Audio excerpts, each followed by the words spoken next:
나이 들수록 몸의 변화 정확히 알고 관리해야 합니다. 오늘 행동하면 내일이 달라집니다. 여러분의 건강을 응원합니다.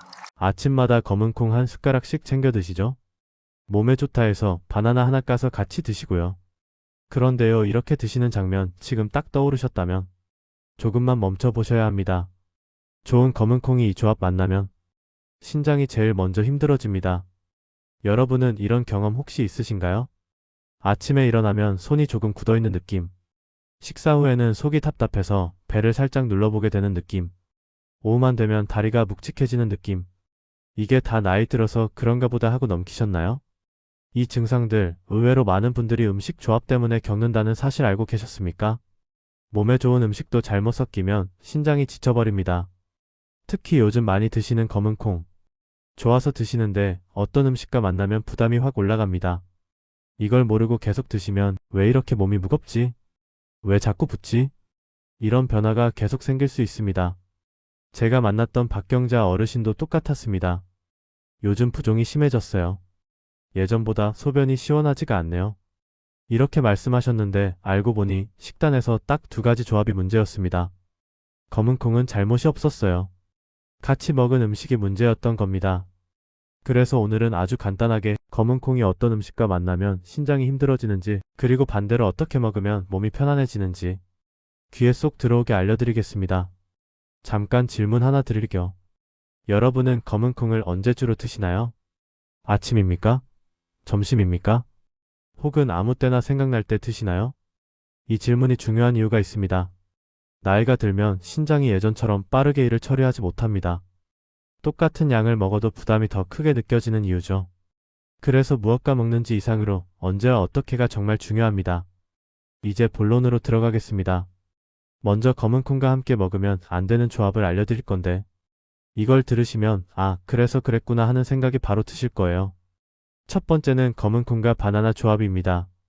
두 음식 모두 건강식품이라 생각해서 검은 콩 한 주먹 드시고 바나나 하나 드시는 분들 많습니다. 그런데 예순 이후에는 이 조합이 의외로 부담이 큽니다. 바나나는 칼륨이 많고 검은 콩에도 칼륨이 꽤 있습니다. 젊을 때는 괜찮지만 신장이 약해진 이후에는 이 칼륨을 몸 밖으로 내보내는 힘이 떨어집니다. 그 결과 다리 붓기, 맥박 변화, 무거운 피로감 같은 몸의 신호가 나타날 수 있습니다. 혹시 요즘 발등이 붓는 느낌 자주 드셨나요? 양말 자국이 오래 남나요? 이 조합이 원인일 수 있습니다. 두 번째로 조심해야 할 조합은 검은 콩과 짠 반찬입니다. 한국 식탁에서는 정말 흔한 조합이죠. 검은 콩밥에 된장찌개, 김치, 장아찌. 문제는 소금입니다. 소금이 많으면 혈액 속 물이 늘고 혈액량이 늘면 신장은 더 빨리 더 많이 걸러내야 합니다. 여기에 검은 콩의 미네랄까지 한꺼번에 들어오면 신장이 갑자기 과부하가 걸립니다. 그래서 식사 후 몸이 무거워지고 저녁이 되면 다리가 퉁퉁 붓는 일이 많아지는 겁니다. 세 번째는 검은 콩과 커피 홍차 조합입니다. 많은 분들이 아침에 검은 콩죽 드시고 바로 커피를 마십니다. 그런데 카페인은 신장으로 가는 혈관을 조입니다. 혈관이 조이면 신장에 도착하는 혈액이 줄어듭니다. 게다가 카페인은 소변을 빨리 만들게 해서 신장이 평소보다 2배로 일을 하게 만들어버립니다. 검은 콩이 좋은 영양이 아니라 처리해야 할 짐으로 바뀌는 순간입니다. 여기서 시니어분들이 가장 많이 묻는 질문이 있습니다. 그럼 검은 콩을 아예 먹지 말라는 건가요? 그렇지 않습니다. 검은 콩은 여전히 좋은 음식입니다. 다만 조합과 타이밍을 바꿔야 합니다. 나이에 맞는 방식으로 먹어야 약이 되는 겁니다. 예를 들어 점심에 검은 콩을 드시고 겹반찬은 짜지 않게 하시고 식후에는 물이나 보리차를 드시는 식입니다. 이렇게만 바꿔도 저녁 다리 붓기, 식후 더부룩함이 크게 줄어드는 분들이 많습니다. 제가 어르신들께 가장 먼저 묻는 질문이 있습니다. 언제 검은 콩을 드세요? 대부분 아침이라고 하십니다. 그런데 아침은 신장이 깨어난 지 얼마 안 된 시간이라 부담이 큰 시간대입니다. 점심이 훨씬 안전합니다. 또 하나 중요한 건 양입니다. 많이 먹는다고 좋은 게 아닙니다. 서너 숟가락 정도, 하루 30g이면 충분합니다. 이 정도만 먹어도 검은 콩의 좋은 성분들은 다 들어갑니다. 여기서 제가 꼭 드리고 싶은 말이 있습니다. 몸이 보내는 작은 신호를 절대 무시하지 마세요. 식사 후 눈꺼풀이 무겁다. 다리 붓기가 잦다. 이유 없이 피곤하다. 이런 변화들이 음식 조합 하나만 바꿔도 눈에 띄게 좋아지는 경우를 저는 너무 많이 봤습니다. 오늘 내용 한 번만 듣고 지나가면 금방 잊어버립니다. 내일 식사부터 적용하려면 아침이나 산책할 때 자기 전에도 두세 번 더 들으시면 몸이 훨씬 빨리 반응합니다. 앞에서는 조심해야 할 조합을 이야기했지만 이번에는 검은 콩을 오히려 더 편하게 받아들이게 만드는 몸에 착 맞는 조합을 알려드리겠습니다. 제가 어르신들 상담할 때 가장 많이 듣는 말이 있습니다. 그럼 나는 뭘 먹어야 돼요? 이게 제일 궁금해요. 이 부분이 풀려야 식탁이 바뀝니다. 먼저 한 가지 확인해 볼게요. 여러분은 검은 콩을 드실 때 반찬을 어떻게 구성하셨나요? 김치, 장아찌, 국물 있는 찌개. 이렇게 드시는 분들이 많더군요. 그런데 검은 콩은 이런 반찬보다 훨씬 부드럽게 어울리는 음식이 있습니다. 그 첫 번째가 브로콜리입니다. 생각보다 이 조합이 큰 도움을 줍니다. 처음 들으시면 조금 의외일 수 있어요. 검은 콩과 브로콜리가 왜 좋은 거죠? 이 질문 정말 많이 받습니다. 설명은 간단합니다. 시금치는 옥살산이 많아서 검은 콩과 만나면 신장이 힘들어지지만 브로콜리는 그 반대입니다. 옥살산이 거의 없어서 검은 콩의 칼슘이 부드럽게 흡수됩니다. 브로콜리는 데치면 단맛이 살짝 올라오고 소금 없이도 충분히 먹을 만큼 향이 부드럽죠. 여기에 검은 콩이 들어가면 신장이 천천히 편하게 받아들일 여유가 생깁니다. 이 조합이 좋은 가장 큰 이유는 몸속 독소를 치우는 속도가 빨라진다는 겁니다. 브로콜리에는 해독을 돕는 힘이 강한데 나이가 들수록 신장이 혼자 치워야 하는 독소가 많아지잖아요. 그걸 옆에서 같이 도와주는 겁니다. 이 바람은 실제 몸에서 바로 느껴집니다. 뭘 느끼느냐? 식사 후 속이 훨씬 가볍습니다. 부종이 줄어들고 저녁 때 다리 묵직함도 달라집니다. 여기서 질문 드릴게요. 브로콜리를 평소에 자주 드셨나요? 아니면 있어도 먹고 없어도 지나가는 그런 반찬이었나요? 대부분 후자일 겁니다. 브로콜리가 부족한 식단에서는 검은 콩의 좋은 성분들이 몸속에서 제 역할을 다하지 못합니다. 그럼 어떻게 드시는 게 좋을까요? 가장 좋은 방법은 점심에 검은 콩 잡곡밥을 드시고 곁에 데친 브로콜리를 두는 겁니다. 여기에 소금 대신 참기름 몇 방울, 통깨 조금만 얹어 드시면 신장이 가장 좋아하는 조합이 됩니다. 이 방식은 아무리 나이가 들어도 부담이 거의 없습니다. 또 하나 기억하실 점은 브로콜리는 오래 삶으면 영양이 많이 빠집니다. 3분 정도만 데치면 됩니다. 이렇게만 하시면 검은 콩이 몸속에서 천천히 흡수되고 신장은 훨씬 편안해집니다. 그리고 이런 식단을 일주일만 해보시면 가장 먼저 나타나는 변화가 있습니다. 식사 후 졸음이 줄어듭니다. 몸이 가볍다는 느낌이 자주 듭니다. 이건 내 몸이 편하다 하고 보내는 신호입니다. 이제 다음 조합으로 넘어가겠습니다. 많은 분들이 아침에 검은 콩을 드신 뒤 습관처럼 커피를 드시는데 이걸 딱 하나만 바꿔도 몸의 부담이 확 줄어듭니다. 아침에 검은 콩 드신 뒤 바로 커피 드시는 분들 많죠? 이 습관을 딱 하나만 바꿔도 몸이 훨씬 편안해지는 걸 느끼실 겁니다. 그 대체 음료가 바로 보리차입니다. 보리차가 뭐 그리 대단해? 이렇게 생각하실 수 있어요. 하지만 예순 이후 몸에서는 진짜 큰 차이가 납니다. 커피나 진한 차들은 몸속 물을 더 빼내고 혈관을 조이게 해서 신장에 힘을 주게 됩니다. 그런데 보리차는 그 반대입니다. 몸의 수분을 부드럽게 채워주고 신장이 해야 할 일을 쉽게 만들어줍니다. 특히 검은 콩을 드신 뒤에는 단백질을 처리해야 하니까 신장이 평소보다 일을 더 해야 하거든요. 이때 보리차가 옆에서 도와주는 겁니다. 제가 실제로 상담했던 어르신 한 분은 식사 후 커피를 끊고 보리차로 바꾼 뒤 부종이 훨씬 줄었다고 하셨습니다. 왜 이렇게 큰 차이가 날까요? 보리차에는 카페인이 없습니다. 그래서 혈관이 조여지지 않고 신장이 무리하지 않습니다. 또 보리차의 좋은 점은 장을 깨끗하게 도와준다는 거예요. 장이 깨끗하면 신장이 처리해야 할 노폐물이 줄어듭니다. 이게 나이 들어서 가장 큰 도움이 됩니다. 여기서 잠깐 질문 하나 드릴게요. 여러분은 물이나 보리차를 하루에 얼마나 마시세요? 생각보다 거의 안 마셨네. 이런 분들이 정말 많습니다. 물을 적게 마시면 혈액이 진해지고 신장이 노폐물을 걸러내기 더 힘들어집니다. 그래서 피곤하고 다리가 붓는 겁니다. 그래서 이 방법 한 가지만 기억하세요. 검은 콩을 드신 뒤에는 30분 지나서 따뜻한 보리차 한 잔. 이것만 해도 몸이 달라집니다. 그날 하루가 훨씬 가벼워지고 저녁 때 피곤함이 줄어듭니다. 이제 마지막 황금 조합으로 넘어가겠습니다. 이 조합을 잘 활용하면 검은 콩이 몸에서 영양으로만 흡수되고 부담은 거의 남기지 않습니다. 바로 저염 발효식품입니다. 많은 분들이 된장찌개를 좋아하시는데 문제는 짠 된장입니다.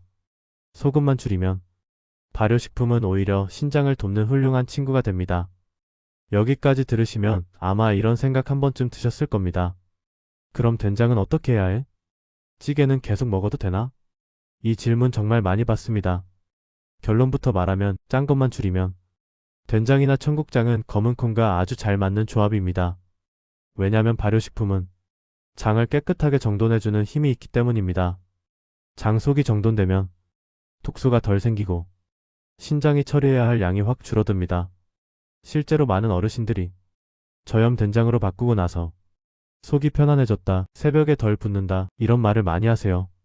된장이나 청국장은 발효 과정에서 몸에 좋은 균들이 만들어집니다. 이 균들이 음식 찌꺼기가 썩어서 독소가 되는 걸 막아주니까 신장은 쉬는 시간이 생기죠. 60 넘어서 가장 중요한 건 신장을 일 안 하게 해주는 게 아니라 일을 덜하게 만드는 겁니다. 여기서 잠깐 생각해 볼까요? 여러분 식탁은 어떠셨나요? 짜지 않게 먹어야 하는 건 알면서도 찌개 간이 조금씩 세졌던 적, 김치 국물 자꾸 떠먹었던 적 아마 있으셨을 겁니다. 이게 쌓이면 신장은 서서히 힘이 빠지기 시작합니다. 문제는 그 변화가 바로 느껴지지 않는다는 겁니다. 그러다가 어느 날 아침 손발 붓기, 몸의 무거움, 저녁 피로가 크게 찾아옵니다. 이걸 막아주는 게 저염 발효식품 조합입니다. 방법은 아주 간단합니다. 검은콩 잡곡밥에 저염 된장찌개 한 국자, 국물보다 건더기 위주로 트시면 됩니다. 된장찌개 안에는 두부, 버섯, 애호박 정도만 넣으면 신장이 부담 없이 받아들입니다. 이 조합을 일주일만 유지해보시면 가장 먼저 느끼는 변화가 오후 피곤함의 감소입니다. 몸이 덜 눅눅하고 저녁에 다리가 덜 붓고 식사 후 눕고 싶은 느낌이 줄어듭니다. 왜 이런 변화가 생길까요? 신장이 과로하지 않기 때문입니다. 장 속에서 이미 많은 찌꺼기가 걸러지고 나가니까 신장은 가볍게 일하면 됩니다. 또 하나 중요한 점이 있습니다. 된장을 고를 때는 짠맛이 적은 제품을 고르시거나 집된장을 물로 한번 더 풀어 염분을 줄이는 방식이 좋습니다. 정말 간단하지만 이 차이가 몸에서는 아주 크게 느껴집니다. 여기서 질문 하나 드려볼게요. 혹시 여러분은 된장, 김치, 장아찌 같은 반찬을 입맛이 없을 때 더 많이 먹는 편이신가요? 만약 그렇다면 지금 식탁의 짠맛을 조금만 줄여도 검은 콩이 훨씬 부드럽게 흡수됩니다. 이 세 가지 조합, 브로콜리, 보리차, 저염 발효식품, 이들은 검은 콩을 독이 아니라 약처럼 바꿔주는 조합입니다. 이제 마지막 단계가 남았습니다. 아무리 좋은 정보를 알아도 실제로 어떻게 먹어야 할지 모르시면 몸은 하나도 변하지 않습니다. 바로 하루 식단과 실천 루틴입니다. 언제 먹고 얼마나 먹고 어떤 순서로 먹어야 하는지 구체적으로 알려드릴게요. 지금부터는 정말 중요한 내용입니다. 왜냐하면 검은 콩을 어떻게 먹어야 몸이 편해지고 신장이 덜 지치는지가 여기서 결정되기 때문입니다. 많은 분들이 그냥 많이만 먹으면 좋은 줄 알았어요. 시간은 상관없는 줄 알았어요. 이렇게 말씀하시는데요. 나이가 들면 이 방식이 절대 통하지 않습니다. 검은 콩은 약처럼 먹어야 합니다. 시간, 양, 조합, 이 세 가지가 맞아야 합니다. 먼저 언제 드시느냐가 중요합니다. 검은 콩은 점심에 드시는 게 가장 좋습니다. 이유는 단순합니다. 몸이 가장 깨어있고 소화와 대사가 활발한 시간이기 때문입니다. 아침은 장과 위가 완전히 깨어나기 전이고 저녁은 몸이 쉬려고 준비하는 시간입니다. 그래서 아침이나 늦은 저녁에 검은 콩을 많이 드시면 속이 더부룩하거나 다음날 아침에 붓기가 찾아올 수 있습니다. 점심에 드시면 신장이 무리하지 않고 단백질도 천천히 흡수됩니다. 이제 양을 말씀드릴게요. 하루에 검은 콩 30g에서 50g 정도면 충분합니다. 숟가락으로 두세 숟가락 정도입니다. 이 양이 많은 것 같아도 먹어보면 부담 없는 양입니다. 여기서 많은 분들이 실수하는 부분이 있습니다. 한 번에 많이 먹으면 더 좋겠지? 이렇게 생각하시는 거죠. 하지만 검은콩은 조금씩 꾸준히 매일이 정답입니다. 한꺼번에 많이 먹으면 단백질과 칼륨 때문에 신장이 바로 피로감을 느낄 수 있습니다.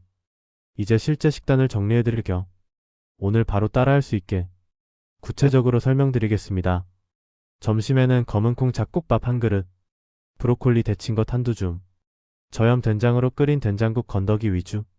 이 세 가지 조합이면 충분히 균형이 맞습니다. 식후 30분 후에는 따뜻한 보리차 한 잔을 천천히 마셔주세요. 이것만으로도 식후 더부룩함이 줄고 저녁 피곤함이 훨씬 줄어듭니다. 저녁에는 검은콩은 잠시 쉬어주세요. 현미나 보리밥 그리고 싱겁게 만든 나물 반찬 정도면 몸이 부담 없이 하루를 마무리할 수 있습니다. 여기서 질문 하나 드릴 겸 여러분 식탁을 떠올려보면 어떤 패턴이 더 많았나요? 검은콩을 아침부터 많이 드셨나요? 혹은 검은콩밥에 짠 찌개를 곁들이셨나요? 이 부분만 바꿔도 몸이 보내는 신호가 달라집니다. 저녁 붓기가 줄고 수면 후 아침 몸에 가벼움이 찾아옵니다. 또 하나는 물과 보리차입니다. 물을 너무 적게 드시면 신장이 일을 할 때 힘이 많이 듭니다. 하루 1리터 반에서 2리터 정도를 조금씩 나누어 마시는 게 좋습니다.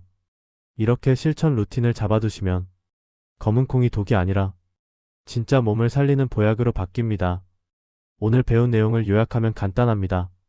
검은콩은 몸에 아주 좋은 음식이지만 나이가 들면 먹는 시간, 조합, 양 이 세 가지가 맞아야 합니다. 신장을 편하게 하는 조합은 브로콜리, 보리차, 저염 발효식품.